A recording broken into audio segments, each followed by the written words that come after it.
குரு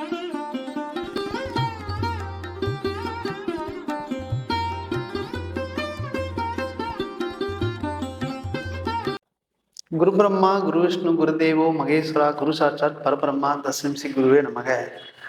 தமிழ் மக்கள் அனைவருக்கும் வணக்கம். வாழ்க வளமுடன். நான் உங்கள் தரணிதாசன், பாரம்பரிய முறை ஜோதிடர் மற்றும் வாஸ்து ஆலோசகர். நம்ம சேனலை முதல் முறையாக பார்க்குறீங்க, சப்ஸ்கிரைப் பண்ணுங்க, பெல் பட்டன்ல ஆல் ஆப்ஷன் ப்ரெஸ் பண்ணுங்க. இப்போ மேச ராசிக்கு புரட்டாசி மாதம் வரக்கூடிய பலனை பற்றி இந்த வீடியோவில் விரிவாக பார்க்க போகிறோம். அப்போது புரட்டாசி மாதம் கிரக அடைவில் எப்படி இருக்குன்னு பார்த்தீங்கன்னா, மேச ராசிக்கு 2ஆம் இடத்தில் குரு பகவானும், ராசியாதிபதி செவ்வாய் 3ஆம் இடத்தில் இருக்கிறார். அப்போ 5ஆம் இடத்தில் புத பகவானும், 6ஆம் இடத்தில் சுக்கிரனும், சூரிய பகவானும், கேது பகவானும், 12ஆம் இடத்தில் சனி பகவானும், 11ஆம் இடத்துல உங்களுக்கு வந்து பார்த்தீங்கன்னா சனி பகவான் இருக்காது. அப்போ இந்த மாதம் கிரக அடைவுகள் பார்த்தீங்கன்னா இப்படித்தான் இருக்க போகுது. அப்போ உங்களுக்கு ராசியாதிபதி அப்படிங்கிறது செவ்வாய் அப்படிங்கிறது 3ஆம் இடத்துக்கு போறாரு. அப்போ உங்களுக்கு இது வரைக்கும் வீடே அமையல, இடமே அமையல அப்படிங்கிறது ஒரு முயற்சி ஸ்தானாதிபதி ராசியாதிபதி அப்படிங்கிறது 3ஆம் இடத்துல போயிட்டாருன்னா கம்பல்சரி வீடு கட்டி யோகம் கம்பல்சரி இருக்க போகுது. பாருங்க, உங்க குடும்பத்தில் இது வரைக்கும் எனக்கு சுப நிகழ்ச்சியே நடக்கவே இல்லை அப்படின்னு சொல்லாம, ஏன்னா உங்களுக்கு 9ஆம் இடத்து அதிபதியே வந்து பார்த்தீங்கன்னா குரு பகவான் 2ஆம் இடத்துல இருக்காரு. பார்த்தீங்கன்னா இந்த காலகட்டத்தில் 100% புரட்டாசி மாதத்தில் உங்களுக்கு நல்ல விசேஷம் ஏதாவது நடக்க போகுது. இல்லை மாதம் விசேஷம் புரட்டாசி மாதம் விசேஷம் செய்யறதுக்கு உகந்த நாட்கள் இல்லை அப்படின்னு கேட்டிங்கன்னா, உகந்த மாதமே இல்லை அப்படின்னு சொன்னீங்க பார்த்தீங்கன்னா, அப்போது இந்த காலகட்டங்களில் மாப்பிள்ளை இவங்க தான், பொண்ணு இவங்க தான், நல்ல பொருத்தமான சுப நிகழ்ச்சியிலையோ அப்படி உங்கள் குடும்பத்தில் ஏதாவது நடக்கிறதுக்கான சந்தர்ப்ப சூழ்நிலை அதிகமாக உருவாது. பாருங்க, பாக்கியாதிபதி 2ஆம் இடத்துல இருக்கிறது மிக சிறப்பான அமைப்பு ஆக போகுது. பாருங்க, 12ஆம் அதிபதியும் உங்களுக்கு 2ஆம் இடத்துல இருக்க போகுது. அப்போ இந்த காலகட்டத்தில் உங்களுக்கு குடும்பத்தில் சுப நிகழ்ச்சிகள், சுப விரயங்கள் எதா ஆக போகுது அப்படின்னு தான் சொல்லணும். அப்படி இல்லைன்னா பாருங்க, ராசியாதிபதி அப்படின்னு 3ஆம் இடம் பாருங்க, சகோதரன் கூட உறவு நிலை கம்பல்சரி நல்லபடியாக சிறந்து இருக்க போகுது.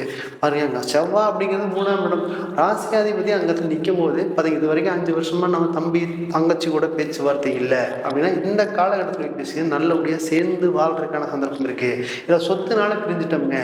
பாருங்க, அப்பா வந்து பார்த்தீங்கன்னா சொத்து பங்கும்போது அதனால சின்ன மனஸ்தாபங்கள் வந்துடுச்சு, அதனால வந்து பார்த்தீங்கன்னா பிரியக்கூடிய சூழ்நிலை உருவாயிடுச்சு. அப்போ இந்த காலகட்டத்தில் எங்களோட சண்டை, எங்களுக்கு பேசணுங்கிற ஆசையெல்லாம் இருக்குது, அவங்களோட சேர்ந்து வாழங்கிற ஆசையெல்லாம் இருக்குது.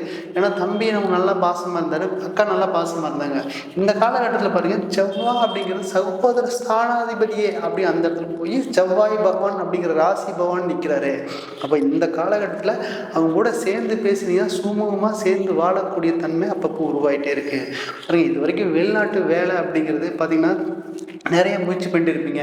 ஏன்னா அங்கே சனி பகவான் வக்ரமாகிறாரு, வக்ரமாகி உங்கள் ராசியை பார்க்க போகிறாரு. மேச ராசியை பார்க்கும்போது கம்பல்சரி வெளிநாட்டில் இது வரைக்கும் ஒரு 5 வருஷமா 3 வருஷம் 7 வருஷமா வெளிநாட்டில் வேலை முயற்சி பண்ணிட்டு இருக்காங்க. பாருங்க, இந்த ராசியாதிபதி 3ஆம் இடத்துல இருக்காரு. அப்போது 11ஆம் அதிபதியும் உங்கள் ராசியை பார்க்குற. பார்த்தீங்கன்னா இந்த காலகட்டத்தில் வெளிநாட்டு முயற்சி பண்ணிங்கன்னா 100% பர்ஃபெக்டாக போகிறதுக்கான காலகட்டமாக அமைய போகுது. பாருங்க, அங்கே வேலை இழக்க வேண்டிய சூழ்நிலைக்கு தள்ளப்பட்டிருப்பீங்க. ஏன் அப்படின்னு கேட்டீங்கன்னா, ஏன்னா உங்களுக்கு ராசிக்கு 11ஆம் அதிபதி பாதகாதிபதி அப்படின்னு தான் சொல்லணும். அப்போ உங்களுக்கு மேலே அதிகாரிகளோட டார்ச்சர் தாங்காமல் வேலையை விட்டுருப்பீங்க. அந்த வேலை விடும்போது தான் தெரியும் நமக்கு கார் லோன் போகுது, குடும்ப எக்ஸ்பென்ஸ் இருக்கு, ஹோம் லோன் போகுது, அதெல்லாமே ஒரு நெருக்கடியில் சந்திருப்பீங்க. அப்போ அந்த நெருக்கடியில் பார்த்தீங்கன்னா உங்களுக்கு கடன் எங்கே வாங்குறதுனே தெரியாமல் இருந்திருப்பீங்க. அப்புறம் எங்கே தான் வாங்கலாமே அப்படிங்கிற யோசனை பண்ணிட்டு இருக்குள்ள அடுத்தடுத்து கடன் வட்டிக்கு மேலே வட்டி, அதிக வட்டி வாங்க வேண்டிய சூழ்நிலைக்கு கூட தள்ளப்பட்டிருப்பீங்க. அப்போ பாருங்க, எனக்கான இந்த மாதிரி காரணம் பார்த்தீங்கன்னா உங்களுக்கு விரயஸ்தானாதிபதி அப்படிங்கிற 12ல் ராகுவான தான் தேவையில்லாத விரயங்கள் அதிகமாக வரக்கூடிய காலகட்டமாக இதுக்கு முன்னாடி இருந்திருக்கு. பாருங்க, இதெல்லாம் ஒன்று பாருங்க, அந்த 12ஆம் அதிபதி 2ல் வந்து நிற்கும் போது 9ஆம் அதிபதி 2ல் இருக்கும்போது வருமானம் கம்பல்சரி வெளிநாட்டில் வரக்கூடிய காலகட்டமாக இருக்கும் போது பாருங்க, வெளிநாட்டில் ஒன்று தொட்டா ஒன்று. பாருங்க, உங்களுக்கு நியாயமாக சிறப்பாக செயல்படக்கூடிய ராசி அப்படின்னா உங்களுக்கு மேச ராசியாக தான் இருக்க போகுது. ஏன்னா அதில் நேர்மையாக செயல்படும். ஏன்னா அங்கே சூரியன் உச்சமாகிறார் இல்லைங்களா, அந்த சூரியன் உச்சமாகி நிற்கும் போது தான் தெரியும் நான் செய்கிறது கரெக்டு. எப்பவுமே நேர்மை நியாயமாக செயல்படக்கூடிய தன்மை இந்த ஜாதகத்தில் இருக்கு. அப்போ அந்த காலகட்டத்தில் அந்த சூரியன் உச்சமாகும் போது மிக சிறப்பான அமைப்பு. அப்போ இந்த காலகட்டத்தில் சனி பகவான் அப்படிங்கிறது நீதிகாரகன் அப்படின்னு சொல்லுவாங்க பார்த்தீங்களா, அவரும் ஒரு ராசியை பார்க்குறாரு. அப்போ இந்த காலகட்டத்தில் நீங்கள் ஒரு வேலை இழந்தாலும் கூட வெளிநாட்டில் வேலை அமைப்பு 100% கிடைக்க போகுது. நல்லபடியாக இந்த முயற்சி ஸ்தானத்தில் ராசி அதிபதி நிற்கும் போது நல்லபடியாக பயன்படுத்தினா மட்டும் போதும். ஒரு இது வரைக்கும் பண்ணலை, முயற்சியே கிடைக்கல அப்படின்னா இப்போ பயன்படுத்தினா மட்டும் நல்லபடியாக மேலும் மேலும் வளரக்கூடிய அமைப்பு இந்த மேச ராசிக்கு வெளிநாட்டு யோகம் இருக்க போகுது. பாருங்க, உங்களுக்கு புரட்டாசி மாதம் எந்த சுப நிகழ்ச்சியும் செய்ய முடியாது, பொண்ணு பார்க்க முடியாது, அப்போ மாப்பிள்ளை பார்க்க முடியாது, அப்படிலாம் கிடையாது. பாருங்க, இந்த புரட்டாசி மாதத்துல சூரிய பகவான் கேது பகவான் கொடுத்த இருக்கு. அப்போ அந்த சுக்கரன் வந்து பார்த்தீங்கன்னா 6ஆம் இடத்துல இருக்காரு. அப்போ அந்த சுக்கர பகவான் அப்படிங்கிறது 7ஆம் இடத்து அதிபதி, 6ஆம் இடத்து 7ஆம் இடத்து அதிபதி 6ல் இருக்கிறதுனால இந்த காலகட்டத்தில் பொண்ணு பார்க்கறவங்க மட்டும் நீங்கள் கவனமாக போகலாம்.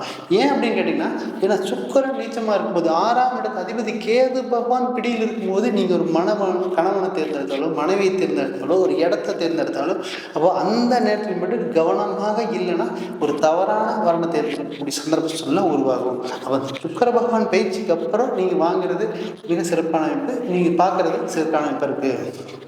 பாருங்க, உங்களுக்கு இந்த ராசியிலேயே வந்து பார்த்தீங்கன்னா உங்களுக்கு யார் பார்க்குறாங்க அப்படின்னு கேட்டிங்கன்னா, உங்களுக்கு 6ஆம் இடத்துல உங்களுக்கு குரு பகவான் இருக்கிறார். 6ஆம் இடத்தை குரு பகவான் பார்க்குறாரு. அப்போது 6ஆம் இடத்தை குரு பகவான் அங்கே பார்த்துட்டாலும் 100% உங்களுக்கு கடன் அப்படிங்கிறது கம்மியாக போகுது. பாருங்கள், இந்த 2ஆம் இடத்துலேருந்து குரு பகவான் உங்கள் 6ஆம் இடத்தை பார்க்குறாரு. அப்போ எதிரி அப்படிங்கிறது உங்களுக்கு 100% குறைய போகிறாங்க. மறைமுகமான எதிரி இது வரைக்கும் நிறைய பேர், ஏன்னா நண்பர்கள் மூலியமாக நிறைய ஏமாற்றத்தை சந்திக்கக்கூடிய ராசி மேச ராசி இருக்குது. ஏன்னா அந்தளவுக்கு நேர்மையாக இருப்பாங்க. உங்கள் நேர்மையை பிடிக்காதனாலேயே நிறைய பேர் சிரிச்சனா தொந்தரவு கொடுத்துருக்கும். பாருங்க, அந்த 6ஆம் இடத்தை அந்த குரு பகவான் பார்க்கும்போது கடன் அப்படிங்கிறது படிப்படியாக குறையறதுக்கான சந்தர்ப்ப சூழ்நிலை உருவாகிட்டே இருக்கு. பாருங்க, அந்த குரு பார்த்தாலே போதுங்க, கோடி புண்ணியன்னு சொல்லலாம் பார்த்தீங்களா. அந்த இடத்த 6ஆம் இடம் சத்துரு ஸ்தானமான 6ஆம் இடத்தை பார்க்குறாரு. ருணரோக சத்துருஸ்தானம் சொல்லுவாங்க. அப்போ கடனையும் உங்களுக்கு குறைக்க போறாரு, நோயையும் குறிக்க போறாரு. பாருங்க, அந்த மேச ராசிக்காரருக்கு ஒற்றை தலைவலி தான் அதிகமாக வரக்கூடிய காலகட்டமாக இருக்கு. அந்த நோயினால் இந்த தலைவலி எப்பத்தான் தீருமோ அப்படிங்கிற சூழ்நிலைக்கு நிறைய யோசிச்சு சொல்லி இருப்பீங்க. பாருங்க, நைட்டு படுத்தா நிம்மதியான தூக்கமே இல்லை. நமக்கு மட்டும்தான் இப்படி நடக்குமோ, நமக்குலாம் யாருக்குமே எந்த துரோகம் செய்யறது இல்லை. இருந்தாலும் கூட நமக்கு மட்டுமே இந்த மாதிரி சூழ்நிலை உருவாகுமோ அப்படிங்கிற எண்ணத்தோடைய வேலை செஞ்சுட்டு இருப்பீங்க. பாருங்க, இந்த 6ஆம் இடத்தை குரு பகவான் பார்க்குறாரு. அது 2ஆம் இடம் வருமான ஸ்தானத்துலேருந்தே பார்க்குறாரு. அப்போ இது வரைக்கும் கடன் அடையப்படவே இல்லைன்னா அந்த செவ்வாய்க்கிழமை செவ்வாய் ஓரையில் குளிகை நேரத்துலையோ அப்படி கொடுத்து பாருங்க, 100% கடன் அப்படிங்கிறது படிப்படியாக குறையக்கான காலகட்டமாக இருக்கு. பாருங்க, இது வரைக்கும் ஒரு பெரிய அமௌண்ட் அப்படின்னா அந்த செவ்வாய் ஓரையில் பாருங்க, அந்த செவ்வாய் ஓரையில் செவ்வாய் ராசியாதிபதியும் 3ஆம் இடத்துல இருக்காரு. அப்போ முயற்சிங்கிறது கொஞ்சமாக பண்ண போது கடன் சீக்கிரமாக அடையக்கூடிய காலகட்டமாக இருக்கு. பாருங்க, ராசியாதிபதி 3ஆம் இடத்துல இருக்கிறதுனால நீங்கள் செவ்வாய்க்கிழமை இங்கே பார்த்தீங்கன்னா முருகன் வழிபாடு செஞ்சீங்கன்னா 100% நீங்கள் மேலும் மேலும் வளரக்கூடிய அமைப்பாக இருக்கு. பாருங்க, உங்களுக்கு ராசியாதிபதி 3ஆம் இடத்துலேருந்து 9ஆம் வாரியம் 7ஆம் வாரியம் 9ஆம் இடத்தை பார்க்குறாரு பார்த்தீங்களா. இது வந்து பார்த்தீங்கன்னா பாக்கிய ஸ்தானத்தையே பார்க்குறாரு.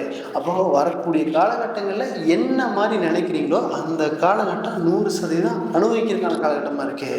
பாருங்க, அந்த மாதிரி சூழ்நிலை நிறைய நடக்கிறதுக்கான சந்தர்ப்பம். ஏன்னா ராசியாதிபதி ஒரு இடத்துல நிற்கிறதே பெரும் புண்ணியம். அது 3ஆம் இடத்துலேயே நிற்கிறது பார்த்தீங்களா, அது மிக சிறந்த காலகட்டமாக இருக்குது. அது இல்லாமல் 7ஆம் வாரியம் 9ஆம் இடத்தை பார்க்குறாரு பார்த்தீங்களா, அதுவும் மிக அற்புதமான காலகட்டமாக இருக்கு. அப்போ இந்த காலகட்டத்தில் நீங்க என்னெல்லாம் நினைக்கிறீங்களோ அதெல்லாம் பர்ஃபெக்டாக நடக்கக்கூடிய காலகட்டமாக இருக்கு. பாருங்க, இந்த காலகட்டத்தில் இது எல்லாமே வந்து கோச்சார பலன்கள் மட்டும்தான். ஆவணி மாதம் மேசராசி கோச்சார பலன்கள் மட்டும்தான். இது உங்க ஜாதகத்தில் செவ்வாய் பகவான் எந்த இடத்துல இருக்கிறாரோ அந்த இடத்துக்கு தகுந்த மாதிரி நீங்க செயல்பட்டீங்கன்னா மேலும் மேலும் வளர்ச்சி அடையக்கூடிய அமைப்பாக இருக்க போகுது. இது பார்த்தீங்கன்னா நீங்க ஜாதகம் பார்க்க விரும்பினா கீழே கொடுக்கப்பட்டுள்ளதை தொடர்பு கொள்ளலாம். நான் உங்களிடமிருந்து விடைபெறுவது தரணிதாசன், பாரம்பரிய ஜோதிடம் மற்றும் வாஸ்து ஆலோசகர் மற்றும் வேறொரு பதிவில் உங்களை காண விரும்புகிறேன். நன்றி, வணக்கம்.